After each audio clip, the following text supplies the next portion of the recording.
Hello friends, টেক্সারিং online চ্যানেলে আপনাদের সকলকে জানাই স্বাগতম। ইতিমধ্যেই একটা সুখবর বেরিয়ে এসেছে মোদী সরকারের তরফ থেকে। মোদী সরকার একটা বিশাল উপহার দিলেন সমস্ত দেশবাসীর জন্য। এবার মাত্র ৫৫ টাকা দিয়ে পেতে পারেন ৩,০০০ টাকা করে পেনশন প্রতি মাসে। একটা নতুন স্কিম নিয়ে এসেছে মোদী সরকার, যার ফলে আপনি মাত্র ৫৫ টাকা দিয়ে পাবেন ৩,০০০ টাকা করে পেনশন প্রতি মাসে। তো চলুন বন্ধুরা, আমরা জেনে নিই কী সেই স্কিম এবং এই স্কিমে আবেদন করতে গেলে কি কি শর্ত প্রযোজ্য।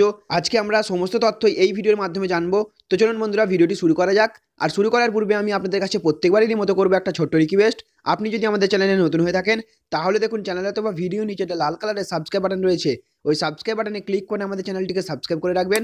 পাশেই দেখবেন একটা বেল আইকন আসবে, সেইটাকেও প্রেস করে রাখবেন, যাতে যখনই আমরা এরকম ধরনের লেটেস্ট ট্রেন্ডিং হেল্পফুল ভিডিও নিয়ে আলোচনা করব, তখন সর্বপ্রথম নোটিফিকেশনটি আপনাদের কাছে পৌঁছে যাবে। তো ফ্রেন্ডস দেখুন, এখানে বলছে মোদী সরকারের উপহার, মাত্র ৫৫ টাকা করে দিয়ে আপনি পেতে পারেন ৩,০০০ টাকা পেনশন। মোদী সরকারের অন্তর্বর্তী বাজেটে কৃষক, শ্রমিকদের, গরিবদের ও মধ্যবিত্তদের কথা মাথায় রেখে একাধিক ঘোষণা করা হয়েছে। আপনিও যদি কম ইনভেস্টমেন্ট করে অবসরের পর নিশ্চিত একটি অঙ্কের পেনশন পেতে চান, তাহলে মোদী সরকারের এই স্কিম আপনার জন্য লাভবান হতে পারে।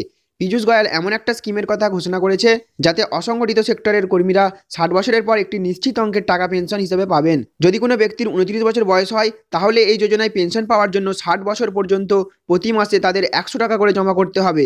আর যদি কোনো ব্যক্তি মাত্র ১৮ সালে এই যোজনা শুরু করেন, তাহলে তাকে মাসে মাত্র ৫৫ টাকা করে দিতে হবে। অর্থ বছর ২০১৮-১৯ থেকে এই যোজনা লাগু করা হবে বলে জানানো হয়েছে কেন্দ্র সরকারের তরফ থেকে। তাহলে ফ্রেন্ডস বুঝতে পারলেন, মাত্র ৫৫ টাকা করে দিয়ে, অর্থাৎ আপনার যদি ১৮ বছর বয়স হয়, তাহলে আপনাকে ৬০ বছর বয়স পর্যন্ত প্রতি মাসে মাত্র ৫৫ টাকা করে দিতে হবে। আপনার ৬০ বছর পূর্ণ হওয়ার পরই আপনি পাবেন মাসে ৩,০০০ টাকা করে পেনশন। বৃদ্ধাকালে আপনাকে কোনো কিছুরই জন্যই অসুবিধায় পড়তে হবে না। এটি একটি ভালো স্কিম সমস্ত সাধারণ অথবা মধ্যবিত্তদের জন্য। এই স্কিমে আবেদন করার জন্য আপনাকে আপনার ব্যাংকের সাথে যোগাযোগ করতে হবে। সমস্ত বিস্তারিত পদ্ধতি বা তথ্য ব্যাংক কর্মচারীরাই আপনাদের যথাযথভাবে বুঝিয়ে দেবেন। তো ফ্রেন্ডস, আশা করছি আপনারা বুঝতে পারলেন। যদি আমার দেওয়া ইনফরমেশনটি আপনাদের একটুও ভালো লেগে থাকে, তাহলে অবশ্যই একটা লাইক করবেন। চ্যানেলে নতুন হলে চ্যানেলটিকে সাবস্ক্রাইব করবেন এবং ফ্রেন্ডস অবশ্যই ভিডিওটিকে সকলের সাথে শেয়ার করবেন। Thank you friends, thank you for watching.